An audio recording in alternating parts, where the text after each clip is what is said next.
In about 3 hours, the House Judiciary Committee is set up to hold a hearing on police reforms. Among the witnesses testifying today is Angela Underwood Jacobs. Her brother, Patrick, was a federal official, an officer who was shot and killed while on duty during protests. Our next guest is a friend of Angela's. Here with more on her story is House Minority Leader Kevin McCarthy, joining us from D.C. Leader, good morning to you. Tell us about Angela Jacobs and her story and her brother. Angela is an amazing woman. She served on the city council in a city I represented in Lancaster. She even thought about running for Congress for a short time period. Well loved throughout her community, activist within her community, and she got the sad news like others, where she lost her brother Patrick, who was a federal officer protecting a federal building, who was shot and killed during those protests. She's going to come and speak to the committee today about her loss, just like the Floyd's loss as well, the senseless murders that have taken place during this time period. This is a moment where this nation is grieving. Angela's grieving. The Floyd family is grieving. I grieve for him. And this is a moment that we can listen and strive to be that more perfect union. And I hope her words that she speaks today, that both sides will listen to them and take them into consideration as we move forward on what best to accomplish our goals. Right, exactly. You know, a lot of people, you're absolutely right, have not heard the story of her brother being shot and killed during the protests.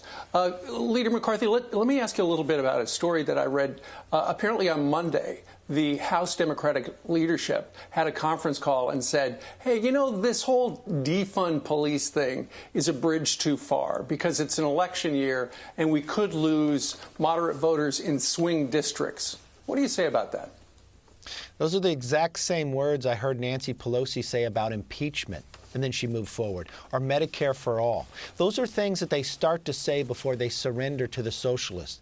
This movement of defunding the police through the Democratic Party is stronger than impeachment ever was, nor Medicare for all, because they're already taking actions on it. Cities are already doing that. And that's the last thing you want to happen, and it only perpetuates the problem more. We should be providing more money to training. If you look at the recent study by the chiefs of police, 80% of them said there's a greater need for training. We want the very best officers out there. So we should provide greater training. We should provide better transparency, the data. We've got a FBI where individuals can put in a data sheet, but only 45% of the departments participate in that. And then you want accountability. 99% of all officers believe and put their life on the line to protect and serve us. But what about those 1% of bad apples? We've got to be able to remove those individuals. And it's normally not the first time when we see it. If we have better performance, better transparency, and better accountability, we will have a much better solution to this problem. There certainly is a lot of anger on the streets about what happened to George Floyd. So, Leader McCarthy, you confident? Absolutely. Are you confident that both sides, Republicans and Democrats, can find common ground to come up with some sort of a solution? Because this is a problem. I know we can come to common ground. This is a problem bigger than even the Floyd family. These are things that have happened that were not on videotape. This is a moment in time that people should work together to strive to solve the problem. I will tell you, the George family, they deserve justice. And no other family should have to go through this again.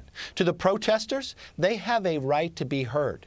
But to those people who were looting and the Antifa individuals, there should be consequences for those actions. This nation believes in the rule of law, that no one should be judged based upon the color of their skin, and nobody should be judged based upon the color of their uniform either. And that's what we should work together in principle to make sure at the end of the day, the thing that we've all believed is that we strive for a more perfect union, and we can do that. We are Americans. We believe in the ideas of what created our nation, and we can strive to perfect those, and this is our moment in time to do it. All right. House Minority Leader Kevin McCarthy joining us from Capitol Hill. Sir, thank you very much. Thank you.